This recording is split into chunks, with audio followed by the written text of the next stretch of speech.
Hello students, मैं रवि रंजन आप लोगों का स्वागत करता हूं मैग्नेट ब्रेन्स हिंदी मीडियम में, जो आपको प्रोवाइड करता है 7वीं से 12वीं कक्षा तक के सभी विषयों के कंप्लीट वीडियो कोर्स, और वो भी फ्री ऑफ कॉस्ट।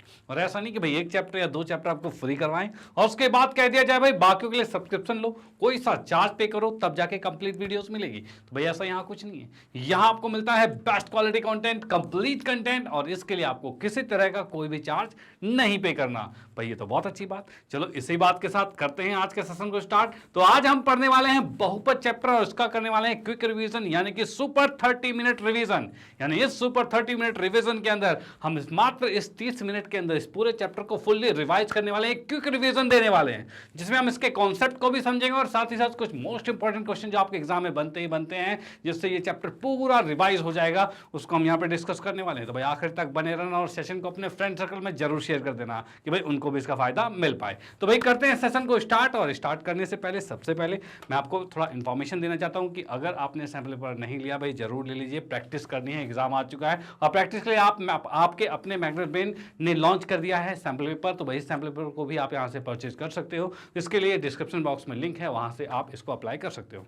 डन, चलो ठीक है। तो भाई करते हैं सेशन को स्टार्ट। तो यहां पर भाई हमारे पास इस चैप्टर में क्या क्या चीजें हैं पढ़ने के लिए। तो सबसे पहले हम देखेंगे बहुपद होता क्या है, यानी बहुपद की भूमिका, इंट्रोडक्शन पढ़ेंगे उसका, ठीक है, पॉलिनोमियल्स का। उसके बाद बहुपद के शून्यक, यानी कि इस बहुपद के अंदर इसके जीरोस जो होते हैं, शून्यक जो होते हैं, वो कैसे निकाले जाते हैं, वो होता क्या है। पहले तो भी ये बात, किसी बहुपद के शून्यकों और गुणकों में संबंध, भाई शून्यक और गुणांकों में के बीच संबंध क्या होते हैं वो देखने वाले हैं, ओके। और उसके बाद हम देखेंगे बहुपद के लिए विभाजन एल्गोरिथम क्या होता है, उसको भी डिस्कस करने वाले हैं। डन, कोई दिक्कत नहीं। तो भाई देखते हैं सेशन में क्या क्या चीजें हैं। तो यहां पर सबसे पहले हम आते हैं तो बहुपद के भूमिका। भाई बहुपद की भूमिका की बात करें तो बहुपद होता कैसा है। तो बहुपद की बात करें तो ये कुछ इस फॉर्म में होता है, कैसा, ए एक्स की पावर एन प्लस में बी एक्स एन माइनस में एक हो गया, प्लस में डॉट डॉट डॉट डॉट बढ़ते जा रहा है, लास्ट में सी है। बस ये चीज हमारे पास आ गई है, ठीक है। ये कोई सा आपका फंक्शन है जो पी एक्स के अकॉर्डिंग चल रहा है, ये चीज है भाई, ये आपका बहुपद है। यानी बहुपद कैसा होता है तो इसके अंदर बहुत सारे पद आपस में जुड़ जाते हैं तो उसे बहुपद कहा जाता है। डन, कोई दिक्कत नहीं। चलो ठीक है, इसके अंदर क्या एक्स की घात कुछ है, घात कैसी होती है, तो जो एन होता है आपका, यानी जो घात एन है, ये एन क्या है तो ये आपका पूर्ण संख्या होता है। याद रखना, यह पूर्ण संख्या होता है हमेशा।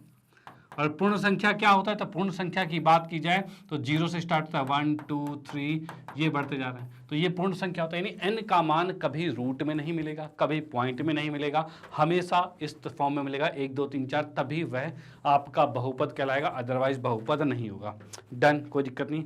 चलो ठीक है, तो यहां पर हमने देख लिया भाई n का मान ये है, इस कारणवश ये बहुपद होगा। बहुपद हम समझ चुके हैं क्या। अब इसके अनुसार आगे चलते हैं भाई, आगे का कॉन्सेप्ट क्या है। अब इसमें हम देख रहे हैं भाई बहुपद के प्रकार जो हैं वो घात के अकॉर्डिंग कितने होते हैं वो हम देख रहे हैं। तो घात के अकॉर्डिंग देखा जाए तो बहुपद होता है, पहला रैखिक बहुपद होता है। यानी कि अगर मैंने लिखा ए एक्स प्लस में बी, ये लिखा भाई पी एक्स बराबर में ए एक्स प्लस बी लिखा, इसमें एक्स की अधिकतम घात कितनी है, तो एक्स की अधिकतम घात 1 आ रही है। जब एक्स की अधिकतम घात 1 आए, भाई एक्स की अधिकतम घात 1 आए तो आप उसे रैखिक कहोगे, ठीक है। अगर x की अधिकतम घात 2 आ जाए तो द्विघातीय बहुपद कहा जाएगा। यानी इसी बहुपद में ये आ जाए a x square plus b x plus में सी, ये आ जाए तो ये आपका द्विघातीय बहुपद होगा। वहीं त्रिघातीय बहुपद की बात की जाए तो यहां पर क्या है, इसी में लिख दिया मैंने ए एक्स की घात 3 प्लस बी एक्स का वर्ग प्लस सी एक्स और प्लस में डी, भाई ये चीज आ गया।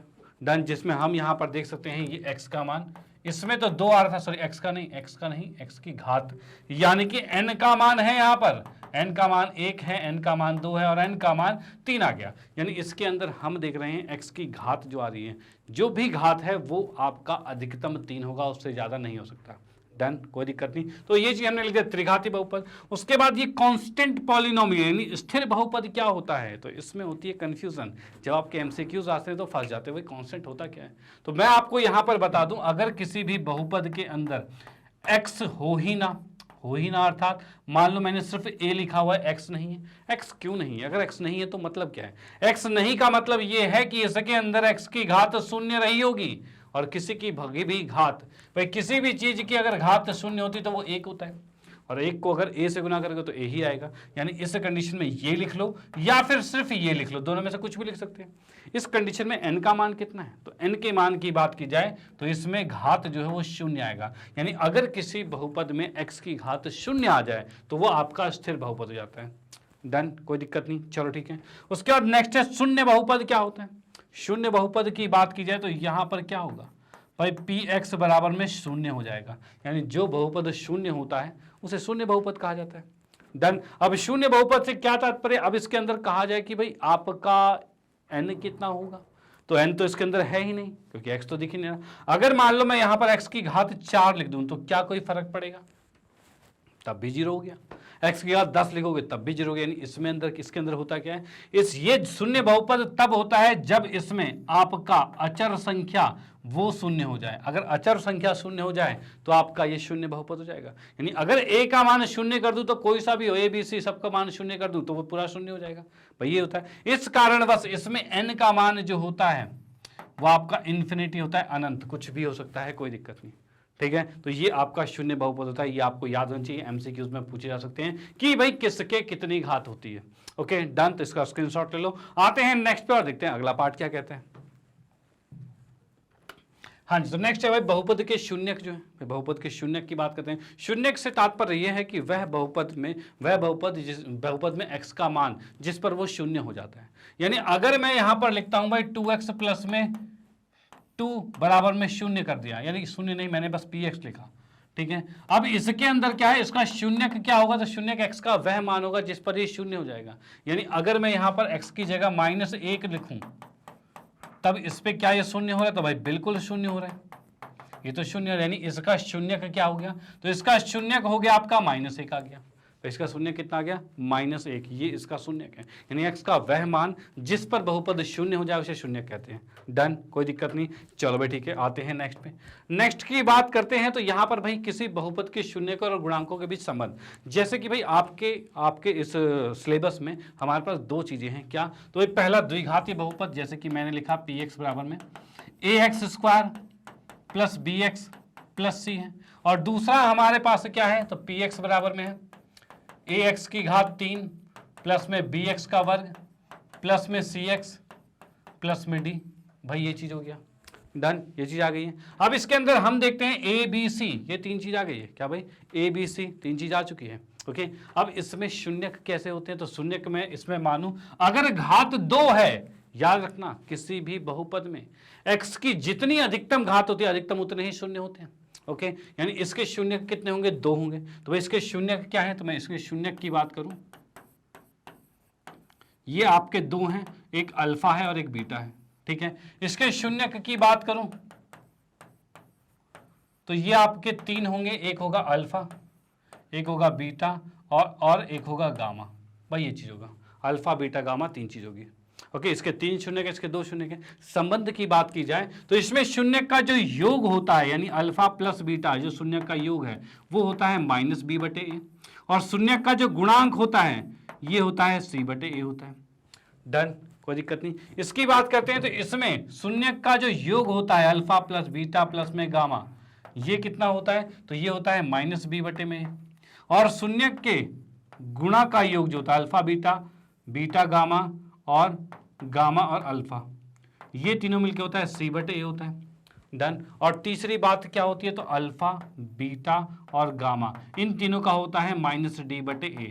ये फॉर्मूलेज जो हैं आपके हैं भाई, द्विघातीय के लिए ये रिलेशन बनेगा और त्रिघातीय के लिए ये बनेगा। ये आपके संबंध किसके, शून्यक और गुणांकों के, जिसमें a b c क्या है, गुणांक है। ठीक है, और भाई शून्य क्या है, ये आपके अल्फा बीटा है, तो इन दोनों के बीच संबंध स्थापित किया है जो आप देख सकते हो। अब चलते हैं नेक्स्ट पे और देखते हैं अगला पार्ट क्या है।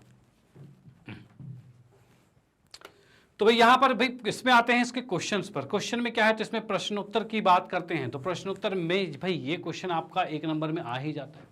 ठीक है, क्या भाई आपको ग्राफ दिया रहेगा और आपसे पूछा जाएगा, क्या पूछा जाएगा कि भाई इसके अंदर इसके शून्यक बताइए। मतलब आपको बहुपद नहीं दे रखा, आपको सिर्फ y = में px दिया हुआ है, मतलब ये ग्राफ दे रखा है। ठीक है। और इसके कारण बस आपको बताना है शून्य कितने, तो इसमें हमें देखना है ये रेखा x को कितनी बार काट रही है। आप इसमें देखोगे ये तो काट ही नहीं रही है, जब ये काट नहीं है तो इसके शून्य का 0 होंगे।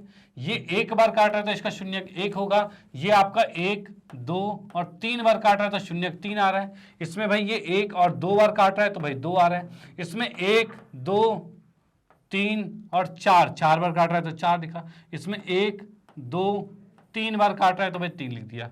डन। तो भाई आपको ग्राफ में जस्ट ये चेक करना है कि वह रेखा x को कितनी बार काट रही है, उतने शून्य होंगे। डन, कोई दिक्कत नहीं।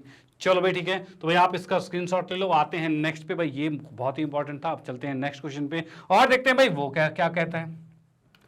तो यहां पर भाई नेक्स्ट प्रश्न नंबर 2 की अगर मैं बात करूं तो द्विघातीय बहुपद आपको दे रखा है x² + 7x + में 10, ये दे रखा है कि शून्यक ज्ञात कीजिए। पहले तो इसके शून्यक ज्ञात करने हैं और शून्यकों तथा गुणांकों के बीच संबंध स्थापित करना है, सत्यापित करना है। भाई शून्यकों और गुणांक के बीच संबंध को सत्यापित करना है। तो पहले मैं इसकी बात करता हूं यहां पर। तो भाई इसमें मैंने लिखा हल, भाई इसमें लिख दिया हमने हल।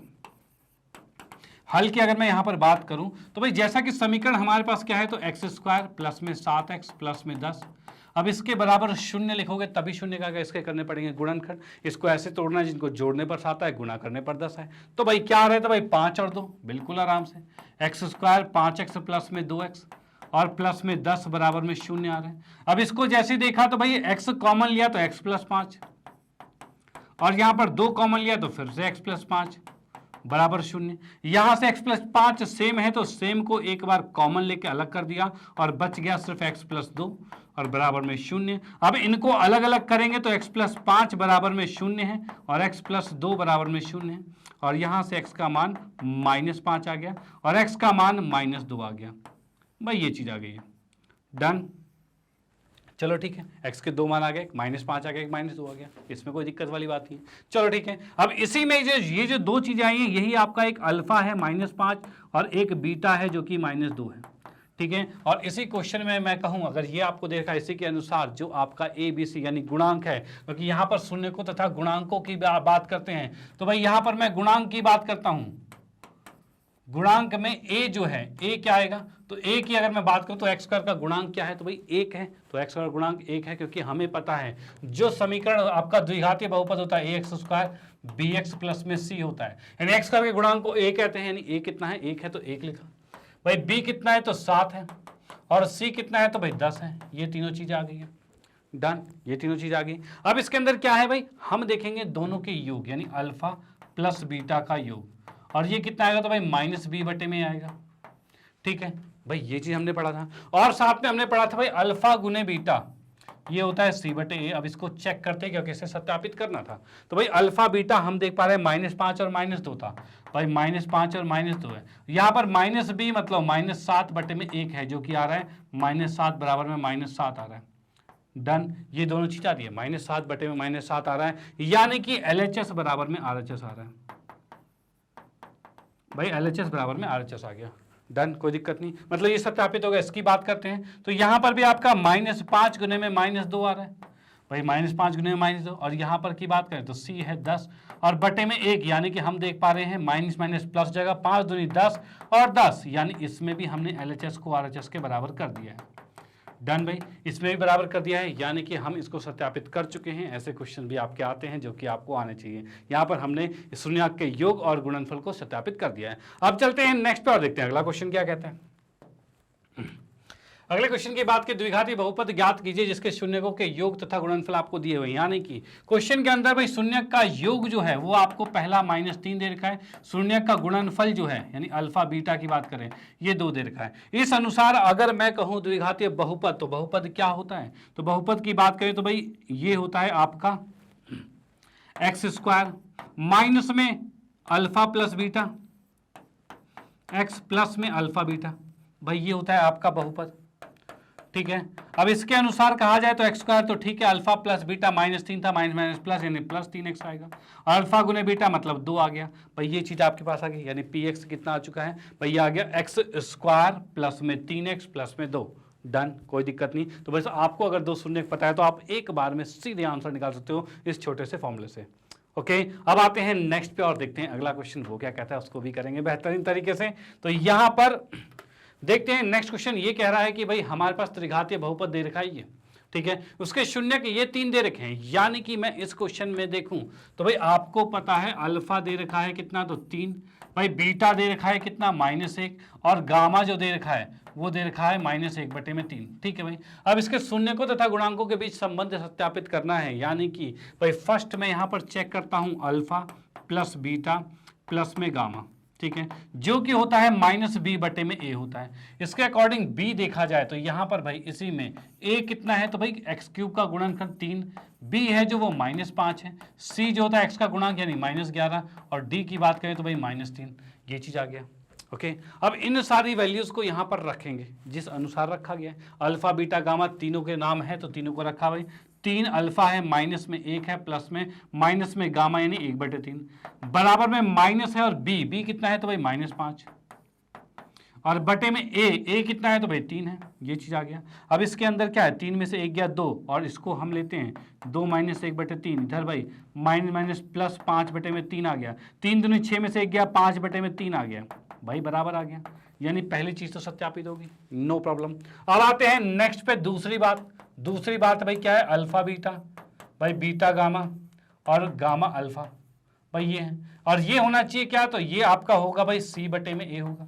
और भाई इसमें मैं देखूं अल्फा कितना है 3 और बीटा कितना है -1, 3 और -1 को गुना किया तो -3, और यहाँ पर बीटा गामा इसको इससे गुना करेंगे तो माइनस को माइनस से गुना करेंगे तो भाई 1/3 ही आएगा प्लस का, और फिर अल्फा और गामा पहले और लास्ट को गुना करेंगे तो 3 को 3 से गुना किया तो भाई 3 से ये कट जाएगा 3 और -1 बचेगा, और ये हमारे पास आ गया बराबर में c/a, c है -11 और a कितना है तो 3, भाई ये चीज आ गया। इसको अगर मैं एलसीएम लेता हूं तो 3 आ गया, 3 × 9, 1 और 3 एकम 3, बराबर में -11/3, भाई 9 3 12 में से 1 गया तो भाई 11 बचा बटे में 3, बराबर में -11/3, भाई ये चीज आ गई है, डन। तो भाई यहां पर हम देख रहे हैं दोनों माइनस के बराबर हैं, यानी कि LHS RHS बराबर हो गया, तो दूसरी चीज भी सत्यापित होगी। अब आते हैं तीसरे की बारी पर। तीसरा क्या है, तो भाई तीसरा पार्ट हमारा है अल्फा बीटा और गामा, और ये आपका होता है d/a, वो भी माइनस में। अल्फा कितना है तो भाई 3, बीटा है -1 और गामा जो है -1/3, बराबर में d मतलब -3 बटे में a कितना है 3। अब इसको काटेंगे तो भाई कितना कट रहा है यहाँ पर, तो भाई यहाँ पर जैसा कि भाई ये माइनस में था, ये माइनस में है तो यानी कि ये -3 भी आएगा, ठीक है। अब देख रहा हूं भाई 3 से 3 कट गया, माइनस माइनस मतलब प्लस का 1 आ गया, और ये 3 से 3 कट जाएगा, माइनस माइनस प्लस यानी 1 आ गया, ये भी बराबर, यानी तीनों चीजें सत्यापित हो चुकी है। तो भाई आप इसका स्क्रीनशॉट लो, ये भी यहाँ पर समाप्त होता है। ओके भाई, यानी त्रिघातीय बहुपद का भी हमने रिलेशन चेक कर लिया। अब आते हैं नेक्स्ट क्वेश्चन पे, और वो भी बेहतरीन क्वेश्चन है आपके एग्जाम के पॉइंट ऑफ व्यू से, तो भाई इसको भी डिस्कस करते हैं। तो भाई बिल्कुल करते हैं।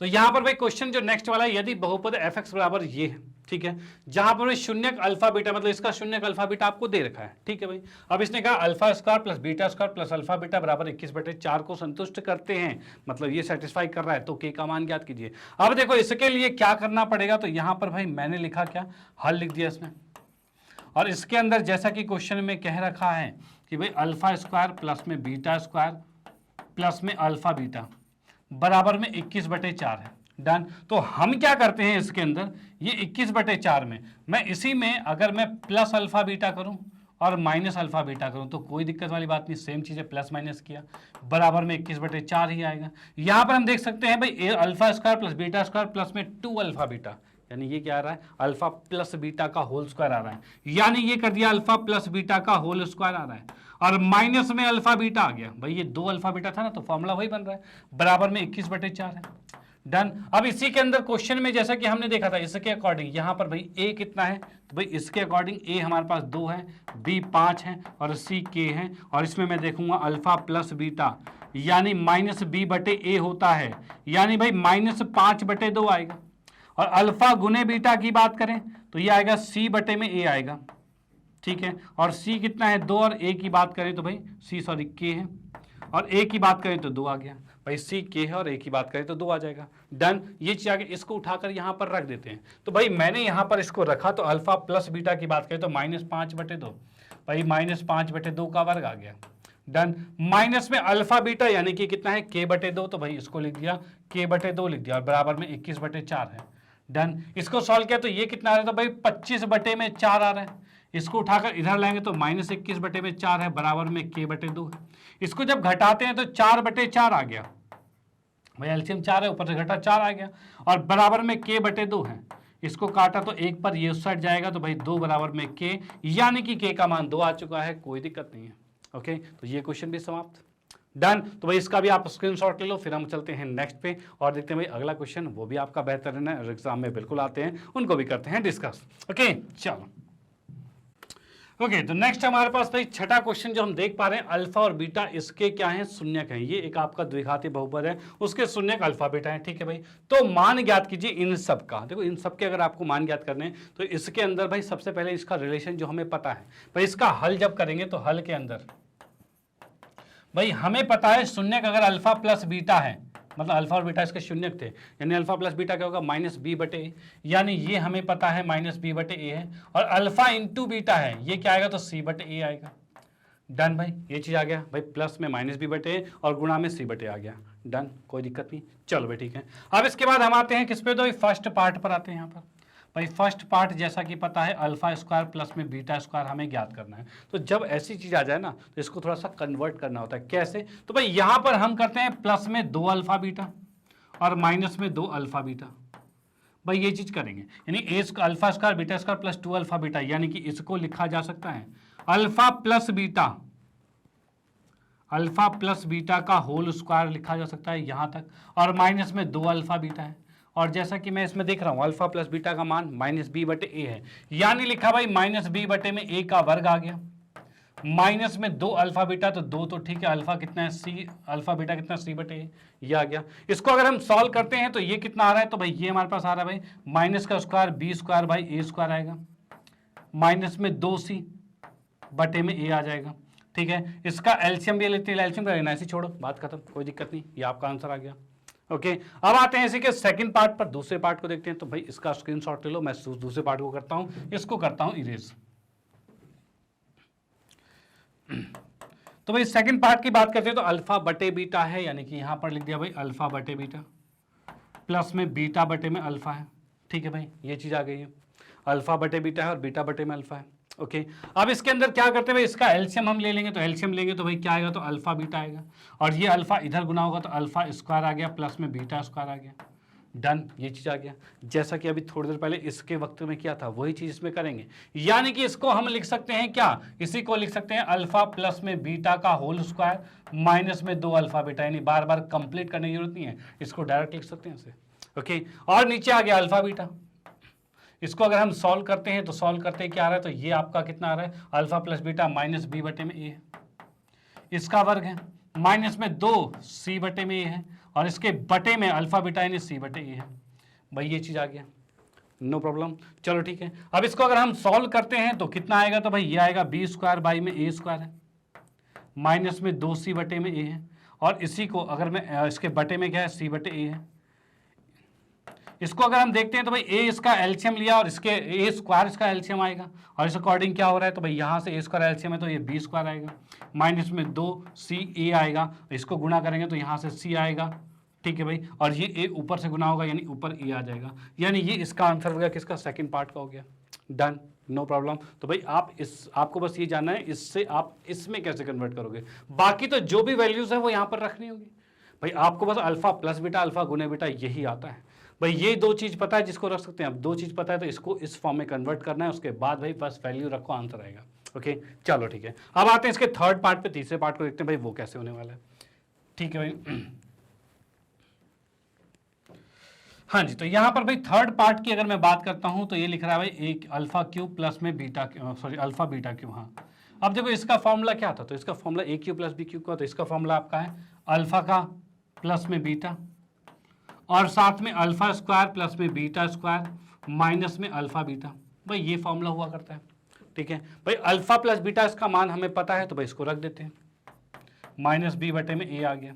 इधर की बात करें तो ये alpha square plus beta square, यानी शुरू वाला था ऐसा ही कुछ है, यानी इसको हम लिख सकते हैं क्या, अल्फा प्लस में बीटा का होल स्क्वायर माइनस में 2 अल्फा बीटा, और माइनस में अल्फा बीटा है भी पहले से, और इसको हम देख सकते हैं भाई -b/a में a आ गया। और यहाँ अल्फा प्लस बीटा की बात करें तो ये -b/a में यानी b स्क्वायर बाई में a स्क्वायर है, माइनस में ये 3 आ गया और अल्फा बीटा मतलब सी बटे में ए आ गया। डन, तो ये भी आपका कंप्लीट है, नो प्रॉब्लम। अब इसका भी स्क्रीनशॉट ले लो। अब चलते हैं इसके बाद चौथे पार्ट को, और चौथे पार्ट को देखते हैं भाई वो कैसे होगा।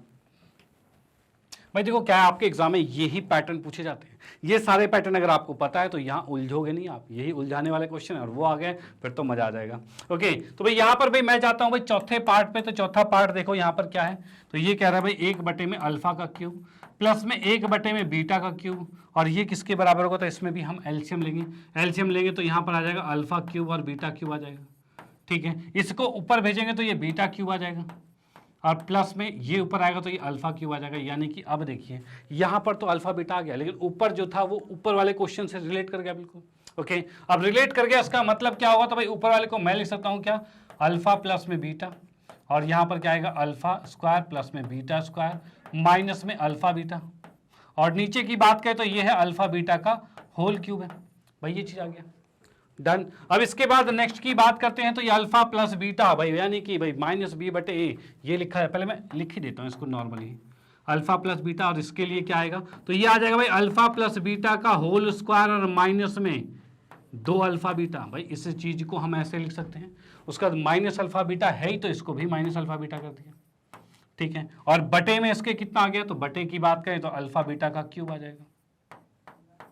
ठीक है भाई, अल्फा बीटा का क्यूब आ जाएगा। अब इसमें देखो सारी वैल्यूज हमें पता ही है, उसको बस रखते जाओ, यानी अल्फा बीटा है बी बाई ए है तो माइनस बी बटे में ए रख दिया, और यहां पे बात क्या अल्फा प्लस बीटा यानी B square by A square है, माइनस में 3 अल्फा बीटा यानी 3 सी बाई ए आएगा, और उसके बाद बटे की बात किया तो अल्फा बीटा कहाँ है, तो भाई सी बटे ए, तो भाई सी बटे ए का क्यूब कर दिया, भाई इसकी क्यूब कर दिया। डन, तो ये इसका आंसर कंप्लीट हो गया, आप इसका स्क्रीनशॉट ले सकते हो। ओके, अब आते हैं इसके बाद फाइनली 5th पार्ट पे, और 5वें पार्ट को देखते हैं भाई वो क्या कहता है, उसको भी करेंगे बेहतरीन तरीके से। हाँ जी, तो 5वें पार्ट की अगर मैं बात करता हूं तो ये हमें दे रखा है अल्फा स्क्वायर बटे में बीटा प्लस में बीटा स्क्वायर बटे में अल्फा। भाई ये चीज दे रखा है। अब देखो इसका एलसीएम अगर लेता हूं तो ये अल्फा बीटा आएगा, भाई इसका एलसीएम लोगे तो अल्फा बीटा आएगा, और ये अल्फा इससे गुना होगा, ये बीटा इससे गुना होगा, यानी हमारे पास आ गया अल्फा का क्यूब प्लस में बीटा का क्यूब आ गया। डन, अब इसी को सॉल्व किया जा सकता है, तो भाई अल्फा प्लस में बीटा, और यहां पर alpha square plus beta square minus में अल्फा बीटा, और बटे में कितना आ रहा है, तो भाई अल्फा बीटा ही आ रहा है। डन, कोई दिक्कत नहीं है। अब देखो हमें पता है, उसको चेंज कर सकते हैं, जैसा पिछले क्वेश्चन में ही चेंज किया था हमने कि भाई अल्फा प्लस बीटा तो एज इट इज है, और यहां की बात करें alpha square plus beta square को हम लिख सकते हैं अल्फा प्लस बीटा का होल स्क्वायर माइनस में 2 अल्फा बीटा। भाई ये क्या जाता है, डन, ये क्या जाता है, और साथ में भाई माइनस अल्फा बीटा है, ये तो रहेगा ही, और बटे में कितना है, तो बटे की बात करें तो भाई इसके नीचे अल्फा प्लस अल्फा बीटा तो है ही। अब इसके सीधे सॉल्यूशन, सीधे जो इसका मान है वो रखते जाते हैं। भाई पहला alpha plus beta minus B बटे ए, ये लिख दिया, उसके बाद ये है माइनस बी बटे ए का होल स्क्वायर यानी बी स्क्वायर बटे में ए स्क्वायर है, माइनस में 3 अल्फा बीटा तो 3 सी बटे ए आएगा।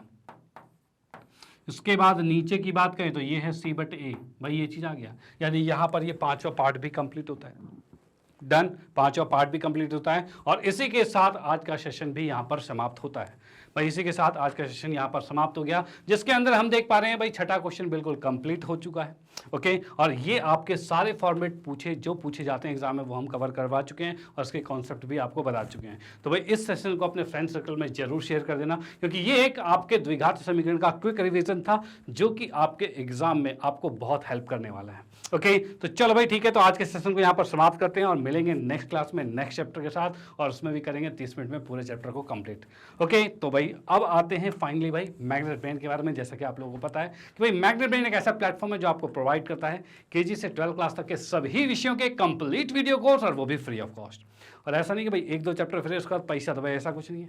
यहाँ पे हर चीज़ बेस्ट क्वालिटी में और कंप्लीट आपको प्रोवाइड किया जाता है। जैसे कि आप देख सकते हो एनटीएससी, ओलंपियाड, सीयूटी जैसे कॉम्पिटेटिव लेवल के एग्जाम भी, साथ में स्पोकन इंग्लिश भी अवेलेबल है, यूपी बिहार बोर्ड भी अवेलेबल है, सीबीएसई बोर्ड भी अवेलेबल है। ये सारे बोर्ड्स आपके लिए अवेलेबल हैं। यहाँ पर हर तरह के आपके सॉल्यूशंस, यानी कि भाई आपके पूरे एनसीईआरटी सॉल्यूशन, आपके MCQ, most important question, sample paper, सब चीज़ अवेलेबल है। तो भाई फ़ायदा उठाइए इसका, और अपने फ्रेंड सर्कल में भी शेयर कीजिए, वो भी इसका फ़ायदा उठाएं। डन। तो इसी के साथ आज के सेशन को समाप्त करते हैं। वीडियो अगर आपको अच्छी लगती है तो इसे लाइक कीजिए, न्यू है तो सब्सक्राइब कीजिए और शेयर तो आप करते रहिए। Okay bye, thank you.